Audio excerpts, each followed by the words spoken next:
Today we look at the colonial war for independence. Remember, colonists were frustrated, taxation without representation by king and parliament.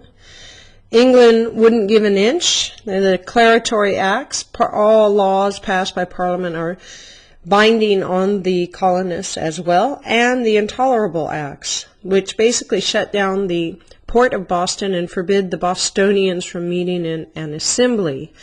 So those two things had already occurred, and now the colonists were mobilizing themselves, or some of the colonists were mobilizing themselves for a war.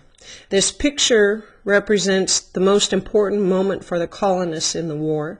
It's a picture of Horatio Gates, General Horatio Gates, for the colonial armies, accepting the surrender of General Burgoyne for the British military at the Battle of Saratoga. And that would change that battle, and the victory of the Americans would change the whole war for the colonial side. Now, that was an exception to the rule of battle in this war for independence, in that the British won most of the battles that were fought in the war for independence, especially the ones that were fought on open battlefields. But the Americans didn't tend to fight on open battlefields because that was not to their advantage, since the British had a professional military. What started this war?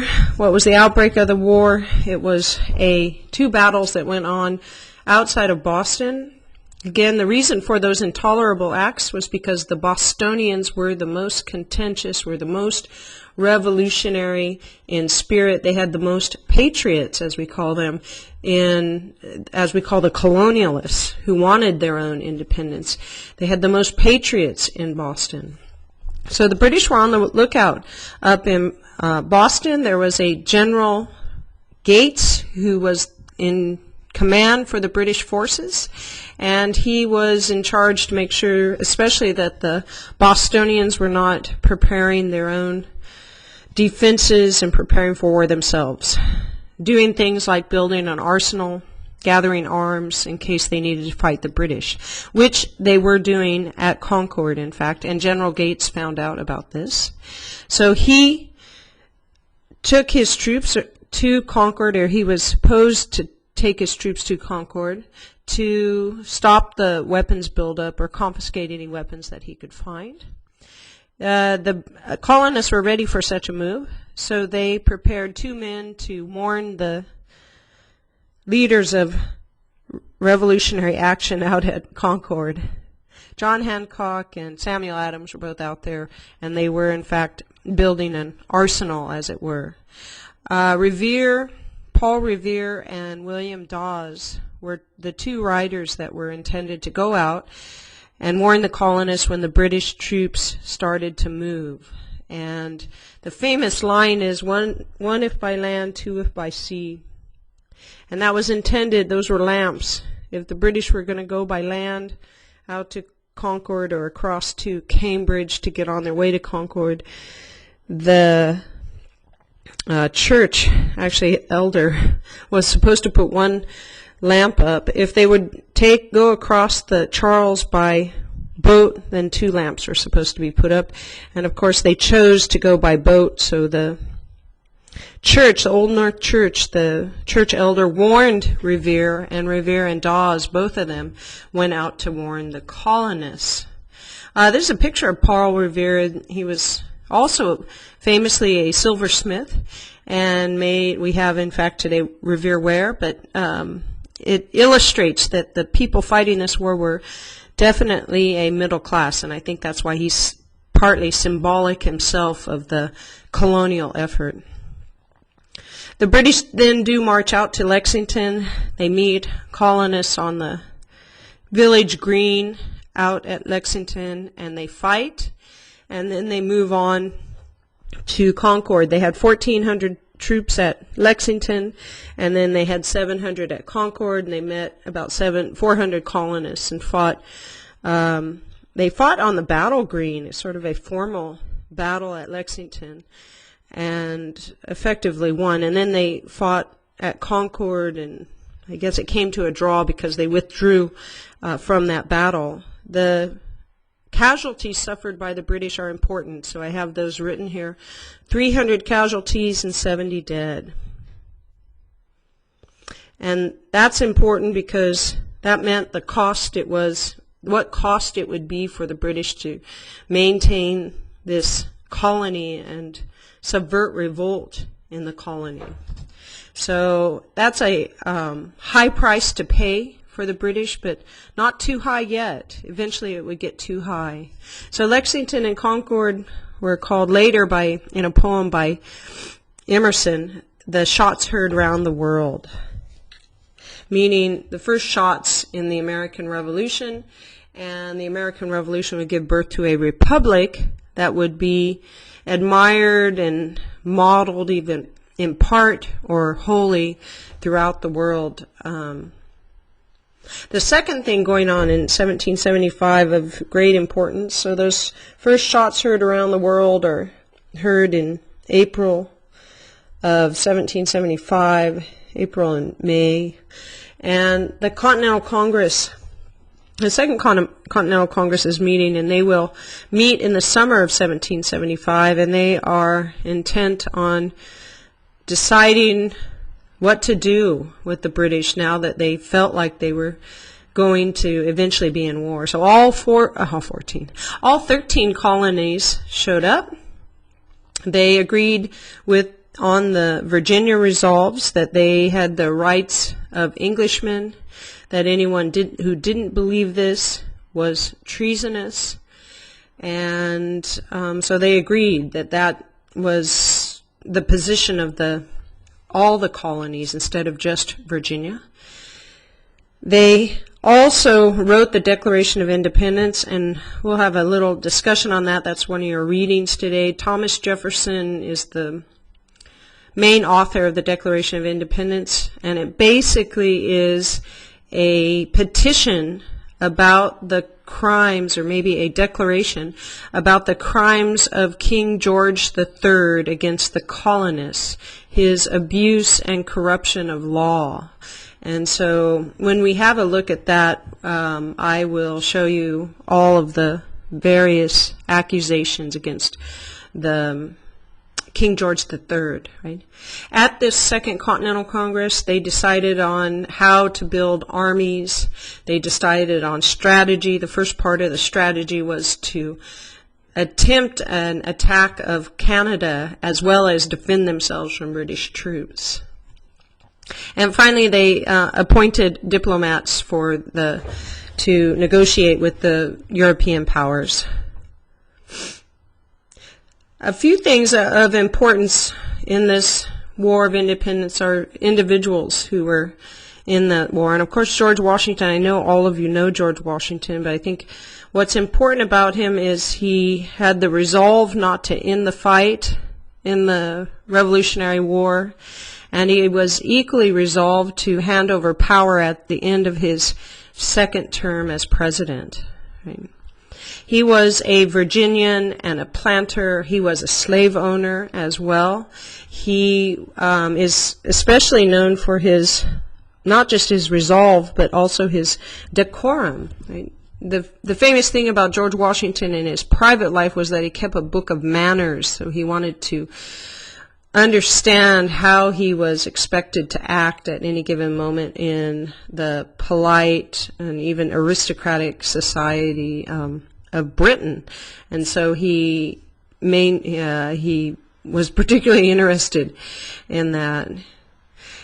He's often seen as wooden outside of his teeth, which were made of wood, but wooden meaning he didn't let down the veneer of polite society, and was particularly not like Benjamin Franklin, who seemed to have had a good sense of humor and that kind of thing. But he was a great general, and he was the first president. Part of his decorum, though, had to do with political society and politics and Republican politics. And he was very much, as many of them were, an admirer of the Roman Republic. But there's an important thing with Washington, that he really admired and understood that in order for a republic to work, one had to have a great sense of civic duty, and they especially had to understand that power had to be given up, right? So he especially admired the story of Cincinnatus, the Roman Republican consul who, after he was made dictator for a year, handed back the power to the Senate and went back to his farm to continue or resume his farming life, and did not hang on to power and try to build it as a tyrant would. Right? George Washington then was also a good general. He was a good general in the sense that he was unafraid to meet his enemy. Now that had faults to it. That meant that he lost battles. In fact, he'll lose on Long Island in particular. But he was put in charge of the Continental Army by the Second Continental Congress, and he went north to meet the British in the New England region around Boston. They were currently in the midst of planning their own change of strategy at that time. Just to illustrate a few things with George Washington, he had 1,500 troops to begin with, and he had a big struggle for maintaining his troops, because as the war looked like it was going to be lost, he had more deserters, and as it looked like it would be won, he had more troops join. And that partly shows you a human instinct for victory, actually. So here is the Continental Army statistics a little bit. He started out with about 1,800 at the very beginning when he was appointed commander, and was headed north to Boston. But as these colonists began to lose to the British military in Boston, and then when they showed up in New York, they also lost the Battle of Long Island, which was a terrible loss for George Washington himself. The numbers of the American Continental Army depleted to about 5,000. And then as Saratoga was won and the victory looked like it was going to the colonists, recruits surged once again, and he had a military of about 20,000 later in the war. So just so you can see that it's not always easy even to keep your men, especially in this day and age when desertion was somewhat easy. So he had 18K stands for 18,000 to start. He lost a lot of men and went down to 5,000, and then he went back up to 20,000. So it's a tough position to be in that day and age. Try to keep your men encouraged that victory is on the horizon, right? In addition, I'm showing you some of the difficulties that George Washington faced as a general. There was the Conway cabal. Conway was a general in the Continental Army, and he was a opponent of George Washington, who made no bones about trying to get advanced to generalship and the head of the whole army, other people besides George Washington. So he was the big opponent, and they called it the Conway cabal. Those generals that were against Washington and made either complaints or suggestions to the Second Continental Congress that he be replaced. So he faced a lot as a general. And so there's much to admire about him, and a lot of reason why you guys know George Washington, besides the fact that he was the first president.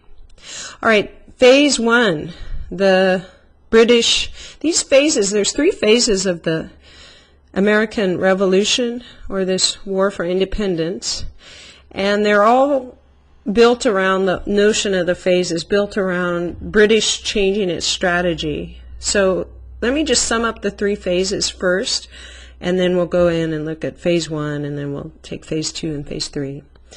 The 3 phases are this. The British want to stop the Patriots and the real hotbed of revolt in the north, in the Boston, Massachusetts region. And so they direct all their forces in phase 1 to the north. In phase 2, they have decided that it's better to go down to New York and try to cut the colonies in half, divide them, and then turn to that Patriot region of New England and conquer. And then phase 3, they will abandon that phase 2 strategy, and they will see their interest to be that they have loyalists in the South that they can depend on in the colonies. And then they will send their military to the South, and they will try to defeat the colonists in phase 3 from the South, and then take back colony one by one. And that last effort will fail as well. So that's phase 1, attack the North. Phase 2, attack the middle colonies at the Hudson River. Phase 3, go to the South and depend somewhat on loyalists' help. The first major battle was Bunker Hill after the king had declared war against, before the king had declared war against the Americans. The Battle of Bunker Hill took place outside of Boston. The statistics for the British and the colonists are very important. The British suffered casualties at 1,054. The colonists suffered casualties at 400. You can see less than half of what the British suffered for the colonists. And so this battle, which was an uphill battle for the British, to be sure, but it showed that the British were going to suffer serious losses if they continued to fight the colonists in the North region.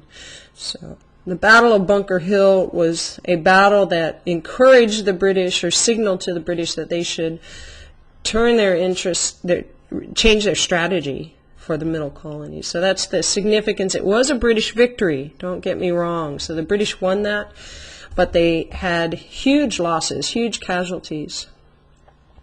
After Bunker Hill, George III declared the colonists in rebellion, and the colonists then executed their strategy, which was to not only defend the New England region, which they were doing, but also to invade Canada. And they ran an invasion of Canada.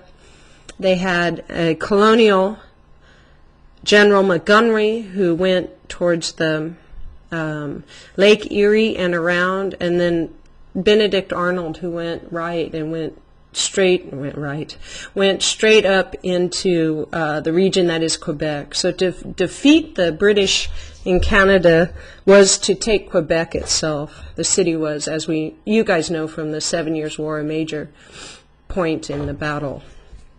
This battle strategy failed for the colonists. So the beginning of the war here in 1775, the British have a victory, though high casualties, and the colonial invasion of Canada is a terrible failure. And so it doesn't look good for the American side. And let's stop that right here, and we will